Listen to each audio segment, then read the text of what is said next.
Alors bonjour les amis, alors aujourd'hui on commence une nouvelle série avec la lettre Shin. Alors voilà la lettre Shin, alors c'est la 21e lettre de l'alphabet hébreu, c'est-à-dire l'avant-dernière. Ça se prononce S quand le point est ici, ça se prononce Sh quand il y a un point ici.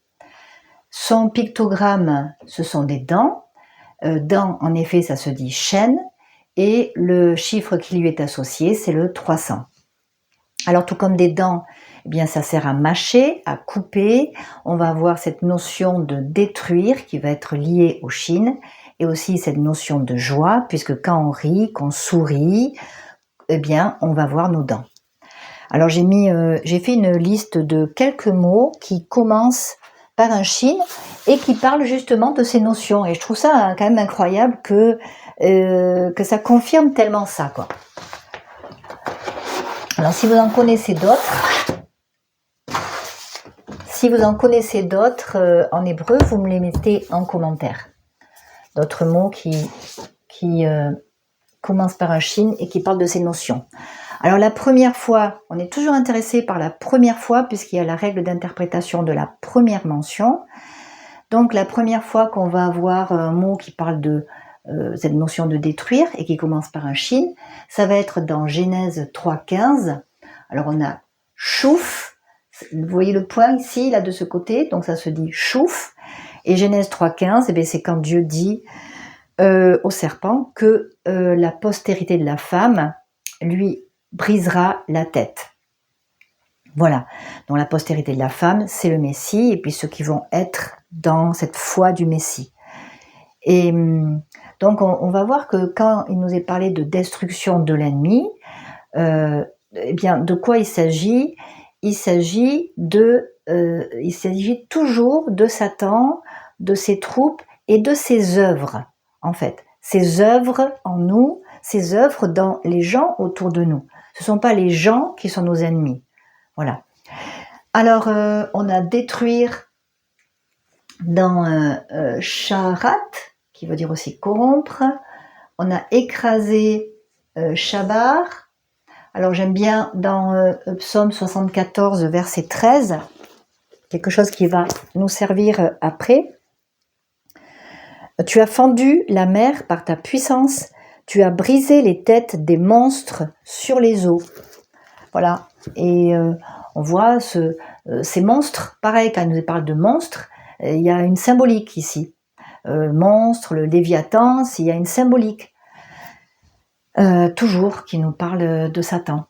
Ensuite, on a Sharat, cette fois-ci, qui finit par un tête, qui veut dire égorger, tuer. On le voit dans Exode 12, quand il fallait égorger l'agneau pour le sacrifier, mettre le sang pour être épargné. Ensuite, on a Sharak, qui veut dire pulvériser, réduire en miettes. Voilà tous ces mots qui commencent par un Shin. Ensuite, j'ai fait une deuxième colonne avec quelques mots qui commencent par un Shin. Cette fois-ci, vous voyez le point, il est de ce côté, ça va donc se prononcer S. Alors, on a se réjouir, sous. Et puis, l'allégresse qui se dit, ça sonne. Commence comme ça aussi, ça sonne. Ensuite, on a aussi se réjouir, être heureux, samar, avec la joie, simra. On a rire, sarak. Voilà. Et puis, c'est donc, voilà, à chaque fois, on voit nos dents. Hein, quand on se rit, qu'on se réjouit, qu'on a de la joie, de l'allégresse, on va voir nos dents. Et puis, ce qui est surprenant, c'est qu'on va avoir sarak, charak, rire, pulvériser. Ça s'écrit pareil, en fait.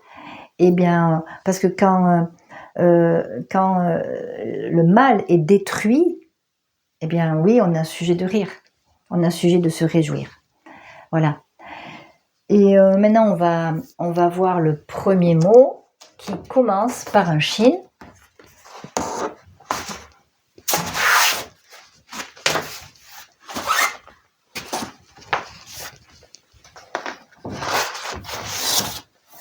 En Genèse 1, verset 1. Au commencement, Dieu créa les cieux et la terre. Alors, les cieux, c'est Hashamaïm, Ici, c'est l'article. Et puis ici, on a Shamaim qui commence par un shin.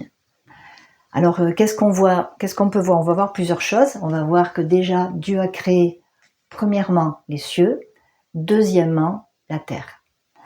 Les cieux, ça représente l'invisible, ça représente le spirituel, le monde spirituel. La terre, ça représente le visible, le matériel. Ensuite, qu'est-ce qu'on voit ici? On voit que c'est un pluriel. Im, ça finit par im, c'est un pluriel, c'est les cieux. C'est pas Dieu n'a pas créé le ciel, mais les cieux. Et donc, ça nous montre quoi? Ça nous montre qu'il y a plusieurs cieux. Le premier ciel, c'est celui que nous voyons, un ciel bleu, un ciel nuageux, les étoiles. On le voit dans le deuxième jour. Dieu va créer cette étendue qu'il va appeler ciel. Voilà.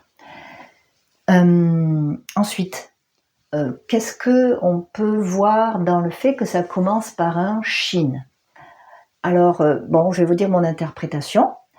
Donc, moi, ça me fait penser, en fait, qu'ici, il y a la destruction des eaux, maïm. Les eaux, c'est maïm. Il y a la destruction des eaux. Alors, qu'est-ce que les eaux? Les eaux représentent quand même quelque chose de ténébreux, de sombre, de mauvais. On le voit la première fois, il y avait des ténèbres sur la face de l'abîme, l'Esprit de Dieu se mouvait sur les eaux. Et on imagine ces eaux, moi j'imagine ces eaux qui sont quand même sombres, on ne sait pas ce qu'il y a dedans, c'est un peu inquiétant. Ensuite, le deuxième jour, qu'est-ce qu'on va voir? Que Dieu va mettre cette étendue, va séparer les eaux d'en haut des eaux d'en bas, et c'est le seul jour où Dieu ne dit pas que c'était bon. Voilà, peut-être que vous pensiez que Dieu a dit 7 fois que c'était bon. En fait, non. Le deuxième jour, Dieu n'a pas dit que c'était bon. Et pourquoi? Eh bien, est-ce que ce ne serait pas parce que, justement, les eaux d'en haut, eh bien, Dieu savait qu'elles allaient être utilisées pour le déluge, et parce qu'il allait ouvrir ses écluses, justement, toutes ces eaux, ça allait entraîner la mort. Et donc, c'est pour ça que Dieu ne peut pas dire c'était bon, parce que c'était quand même quelque chose de terrible. Ensuite, par rapport aux eaux, qu'est-ce qu'on peut voir?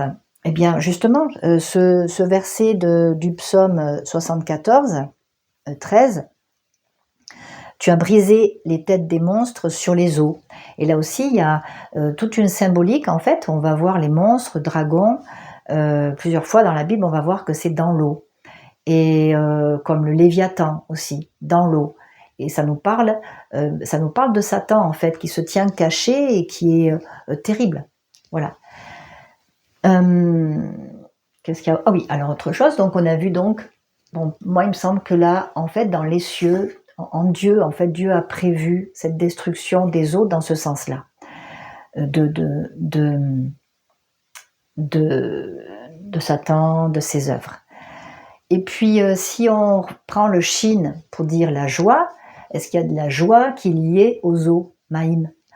Eh bien oui, parce qu'on va voir le troisième jour, déjà, on voit le troisième jour, Dieu va rassembler les eaux, et il va l'appeler mer, et il va en faire sortir le sec, la terre.